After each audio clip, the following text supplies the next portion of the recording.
नाही, एक तर 50%, पण फॉर्म्युला डिलिमिटेशनचा कसा कळणार हे पण आम्हाला कळलं पाहिजे ना. आता तुम्हाला आठवत असेल तर आसाममध्ये तुम्ही जर बघितलं तर आसाममध्ये गौरव गोगोईंचा मतदारसंघाची चीरफाड करून टाकली. हा डेटा आहे ना. त्याचबरोबर पुण्यामध्ये कॉर्पोरेशनचे जे वॉर्ड्स आहेत त्याच्यामध्ये दत्ता धनकवडेंचा वॉर्ड हा पूर्णपणे तोडून फोडून टाकला होता. आणि हे तुमच्याच चॅनलवर दत्ता धनकवडेंनी ही कंप्लेंट दिवंगत नेते अजितदादा पवारांना सांगितली होती. हे तुमच्या चॅनलवर दाखवलेली गोष्ट. तर पुणा म्युनिसिपल कॉर्पोरेशनमध्ये तोडलेले फोडलेले वॉर्ड, आसामच्या इलेक्शनमध्ये तोडलेले फोडलेले मतदारसंघ, त्याच्यामुळे काळजी वाटणं साहजिक आहे ना. डिलिमिटेशन व्हावं नाही व्हावं, 50% वाढवावं, काय फॉर्म्युलाची चर्चा तर झाली पाहिजे नाही का. सशक्त लोकशाहीमध्ये चर्चा तर झाली पाहिजे. आणि प्रस्तावच आला नाही, त्याच्यामुळे प्रस्ताव नाहीच आला म्हटल्यावर आम्ही बोलणार कसं त्याच्यावर.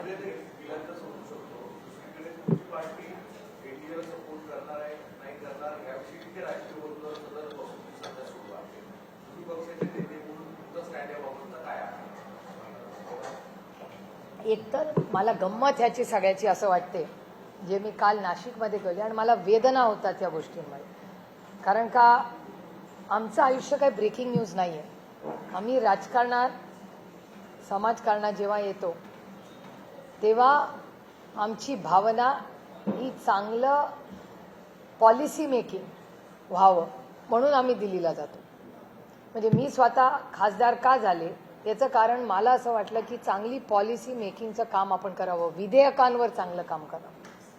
आणि विधेयकांवर सोडून बाकी सगळीच चर्चा आमच्याबद्दल होती. एक तर आम्हाला आधी काँग्रेसमध्ये मर्ज केलं, मग आम्हाला बीजेपीत मर्ज केलं, त्याच्यानंतर सेनेत मर्ज केलं. मी परवा नाशिकमध्ये म्हणले आता मनसेच राहिले. तुम्ही आमच्या पक्षाकडून कुठलं स्टेटमेंट आलंय?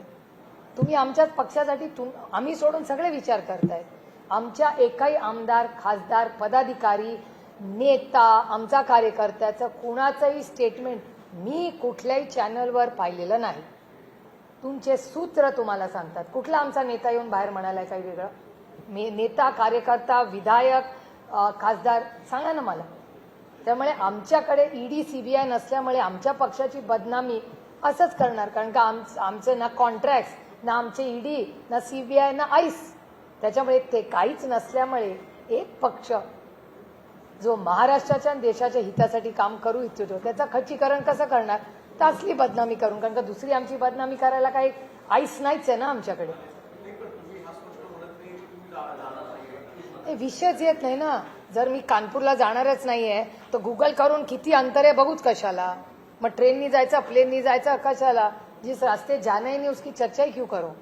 आम्ही इंडिया अलायन्समध्ये काम करतोय आणि आमच्या या सगळ्याबद्दल मग काँग्रेस असू दे किंवा ना काँग्रेसने आम्हाला प्रस्ताव दिलाय ना आम्ही काँग्रेसला प्रस्ताव दिलाय, ना भारतीय जनता पक्षाने आम्हाला प्रस्ताव दिलाय ना आम्ही दिलाय. त्याच्यामुळे ना एनडीएचा प्रस्ताव आहे ना काँग्रेसचा प्रस्ताव आहे. आम्ही आहोत तिथे आम्ही सुखी आहोत.